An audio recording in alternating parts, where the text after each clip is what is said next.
just because these are tough times doesn't mean you take your eye off the people ball. You don't, and unfortunately many companies do. The first thing they stop is the education and development of their people. That has to be ongoing. Hi, I'm Joshua Carlsen. Today's Ask an Expert segment, I'm going to be sitting down with Howard Behar. He's one of the early executives at Starbucks, coming on board when there was 28 locations, and he helped scale them to over 15,000 by the time he left. He's also written a couple of books, one called The Magic Cup, and the other called It's Not About the Coffee, which is about lessons of putting people first organizationally. It's a lot about what he talks about today, so with that, let's jump right in.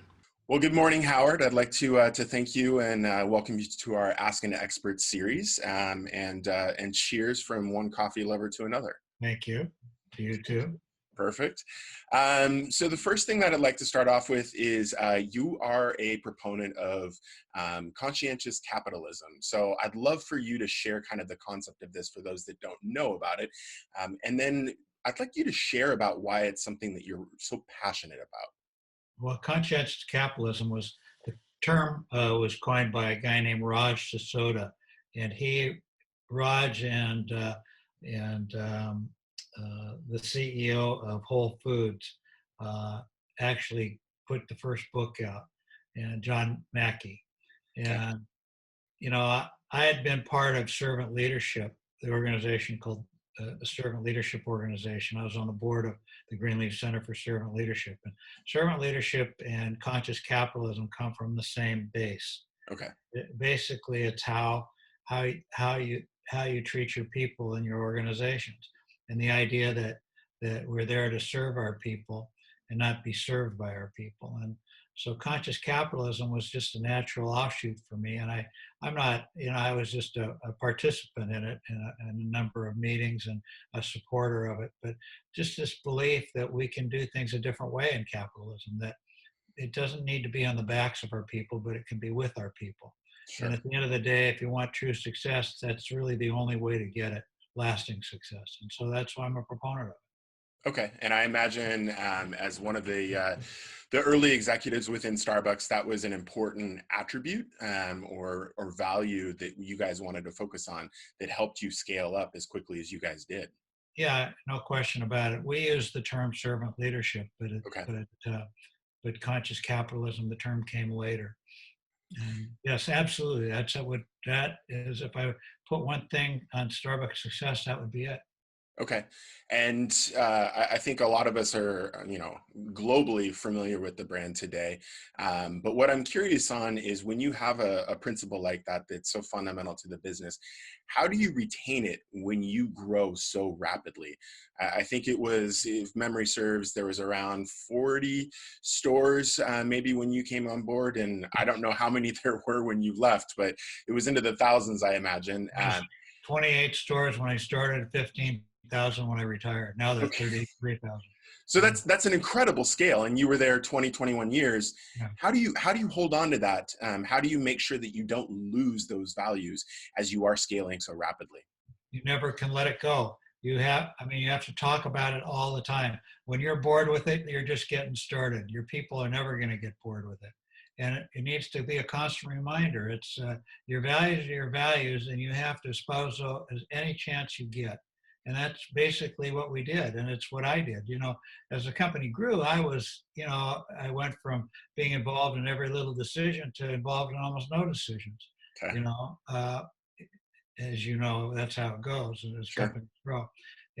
What I did was involved in is this constant effort to remind ourselves, all of us, why we were there, what our greater purpose was, which was to serve people, and so in doing, believe in and use the values of conscious capitalism and servant leadership. But it's just constantly doing it. I had one speech I gave probably 10,000 times, maybe in 10,000 different ways, and it was always about people. Okay.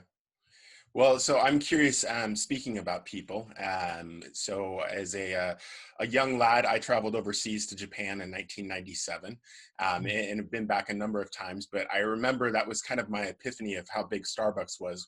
Yeah. When I saw Starbucks in a train station, the realization, like, this is a huge company, right? what is it like to open up? I believe Japan was the first out-of-state location that you guys open up, and Japan has a very particular culture. What is it like to retain Starbucks's brand and experience while still adapting it for a completely different culture? Could you walk me through what that process was? Sure. First of all, you have to believe that people are people no matter where you go. Okay, I like that. And that's, one thing I didn't know for sure, but because I had never sold anything outside of North America. So, but I believe that. And I said, values are values. Now, there may be different cultural things that happen in Japan or Saudi Arabia or Israel or wherever it happens to be. But human values pretty much are human values. We all want to love and be loved. We all want to grow as human beings. We all want to be treated with respect and dignity. We all want more for ourselves, for our families. And those things are universal. Sure. And so when you come at it from that point of view, then it fits. And, we might say different, if you walk into a store in Japan, they'd say, Oshamase, welcome, where might say hi in Seattle, Sure. you're not going to, you wouldn't say welcome. That's not a word we use so much. Maybe some people do, but so you got to come with that in your own mind. And that's what we did. We didn't go and try to change anything about Starbucks because of culture. We did do one thing which we backed off on really quickly. We opened our first store, had smoking in the store, and then we said we're not doing any more of those, so we stopped it. And we helped change a culture. Now you remember we were using for people that did takeout, which was primarily our largest part of our business. We used a paper cup. Everybody said it won't work in Japan. I'll tell you, within the first month, all these young people walking around Tokyo with the Starbucks cup with the logo facing out as they walk down the street. Right. Because it was cool. And then over time, we got more mainstream. But to tell you the truth, I opened stores in 30 some countries. I didn't really go at it with a different point of view. I did about how we talk to our people in a sense, but I still talk to our people about it's all about the people. And I don't care, Singapore, the Chinese and Malays in Singapore and the East Indians in Singapore, they all got it. There was never, I can't remember one time where somebody said, I don't like that. Right. Not once. And it works. So you stay with what you know. The things that we changed the most were product. Okay. We started with what we knew, and then over time we had different product offerings. And we learned lots of things in every country we went to. We tried things that worked in that country we could bring back to other countries, like matcha frappuccino. We had matcha frappuccino in Japan, and we brought it back to the US, and we've taken it to other countries too.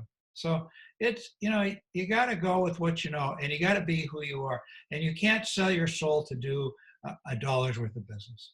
Right. Well, that's an important takeaway. And one of the things that I'm hearing, obviously, I think the values that you guys had focusing on people, that's transcendent, to your point, no matter what culture you're in. What do you say about organizations that struggle with the values or holding on to the values? Do you think it's a lack of discipline, or do you think maybe they just don't have the right values defined? Maybe there's different values that they should be focused on. Well, usually what happens is they don't write them down. Okay. They don't make a commitment to them, and they don't talk about them all the time, and they don't make it part of their core. And if you want to have values drive your culture, which values do, by the way. Whatever you do or don't do, it gets followed.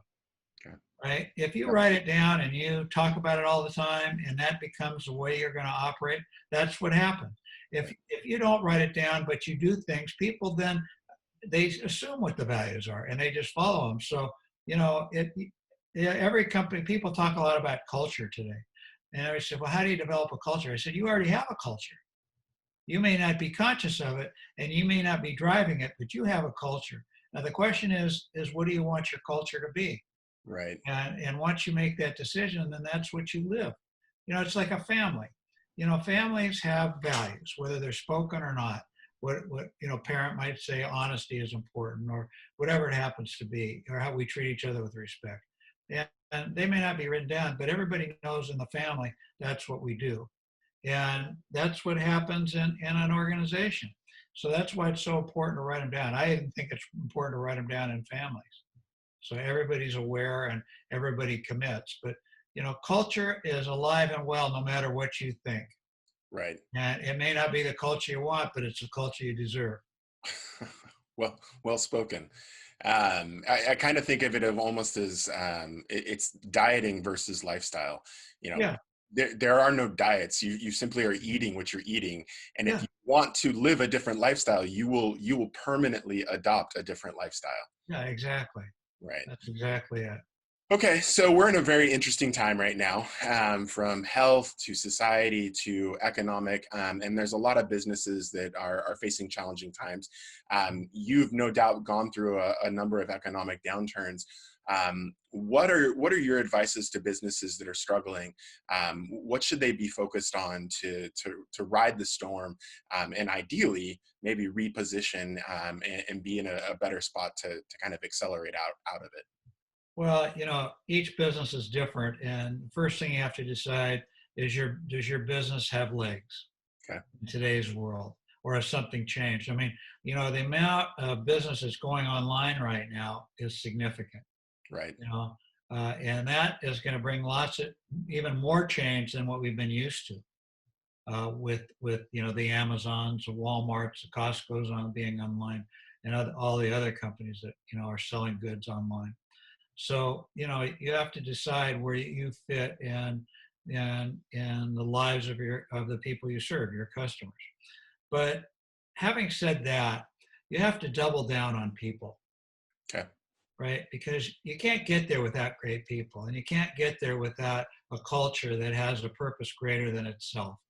And you have to drive towards that. Remember that the only way you're going to come out of this is having the people that can make it happen, the people that create the relationships with those people you're serving, the ones we call customers, and the people that figure out what products you want to sell, and the people that do all the jobs in your organization.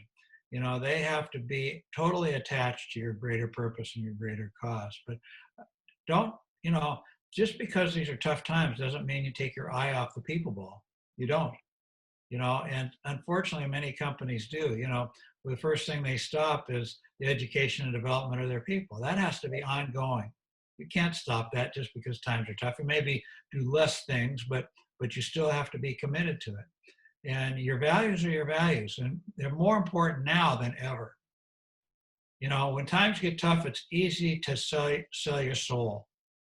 Well, business is terrible. I can't, and you don't treat your people well, and you try to cut costs by doing big layoffs when Right. you might have thought of different ways to do it, like ask people what to do. Maybe they would all be willing to take a 10% decrease in salary to save some of the other people.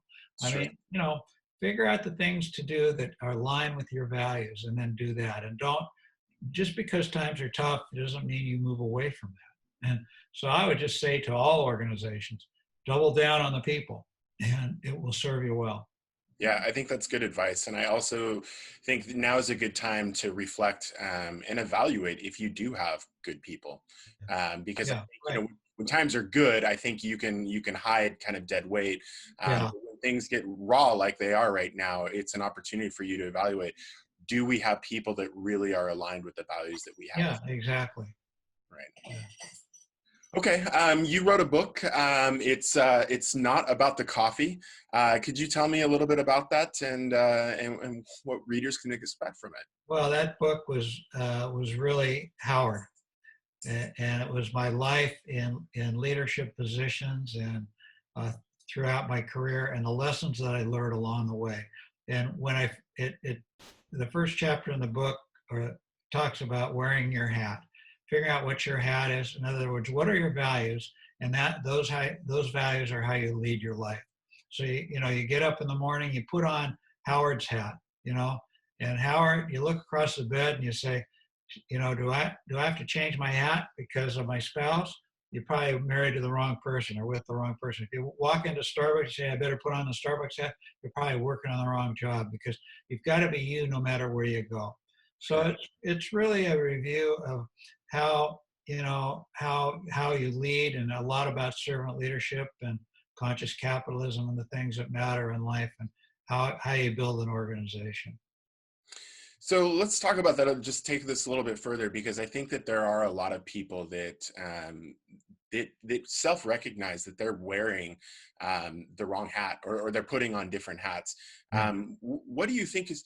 I feel like probably it's people are resistant to change and they're scared to kind of take that plunge. What do you say to those people that recognize they have the wrong hat on? How can you help them actually, take that plunge to take it off and go find the right hat? Well, the first thing you do is you need to figure out who you are. Okay.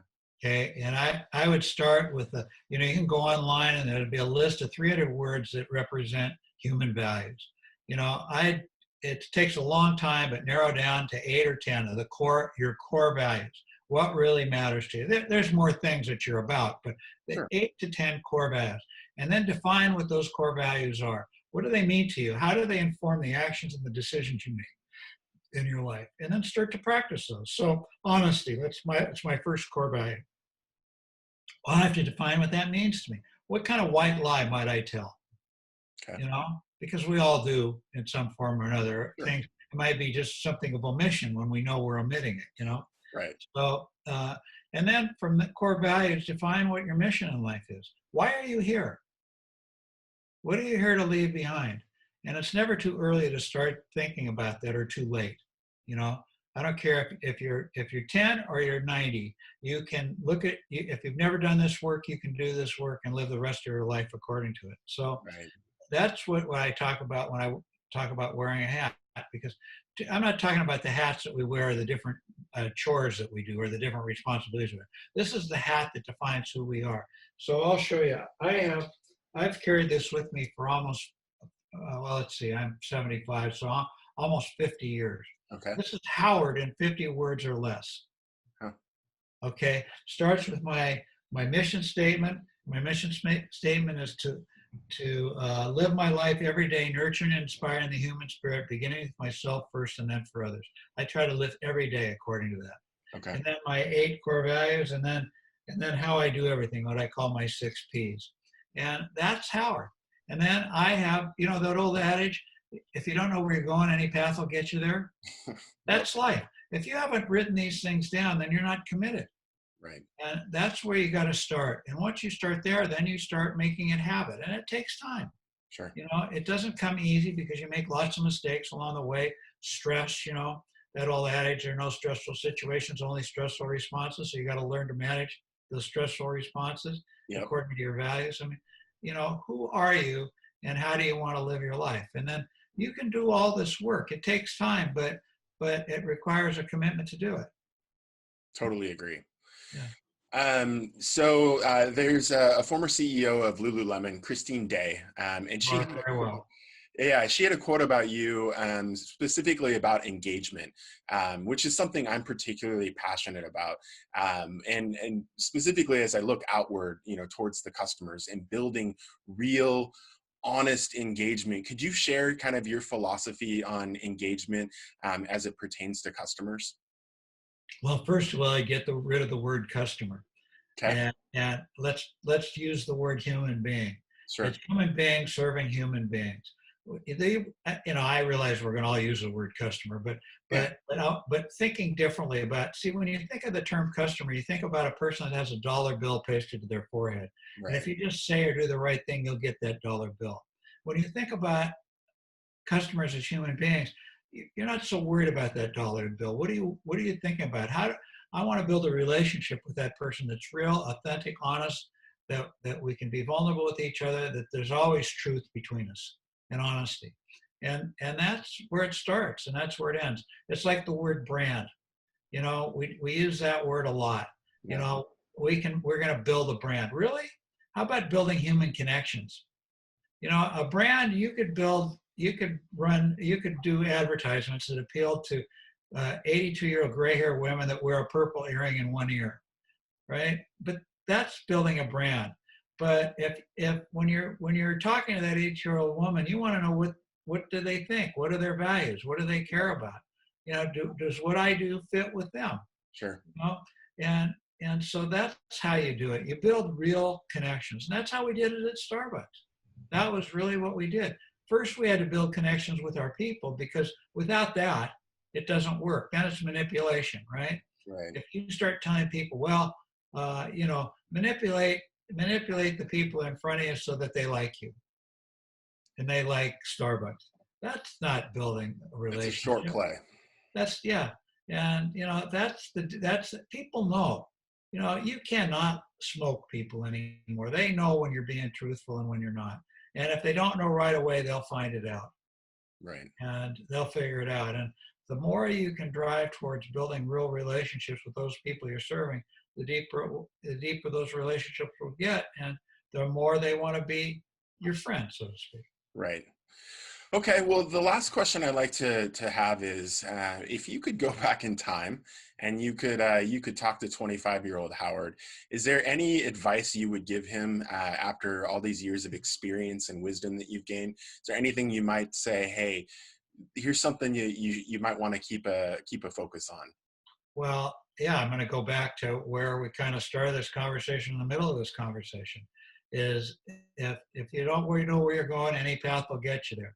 Do the work that requires you to think about who you are as a human being. Write it down, live it, and when you make a mistake, forgive yourself and go on. But if you don't have your values written down, if you don't have a personal mission, if you don't know how you want to live your life, and if you don't set goals, if you Right. don't have a plan for your life, what do you want to accomplish? What do you want to leave behind in this world? And I do. Even I'm 70, going on 76, and I still have a 5-year plan. That's pretty optimistic. But it allows me to just keep focused on the things that matter to me, Right. and then I can be an authentic person, and that's what I want to be. Well said. Well, I would like to thank you very much. I really appreciate you coming on and sharing these insights. I think that we all, professionally and personally, can benefit from some of the things that we've talked about today. Well, thank you very much. All right. Thank you, Howard.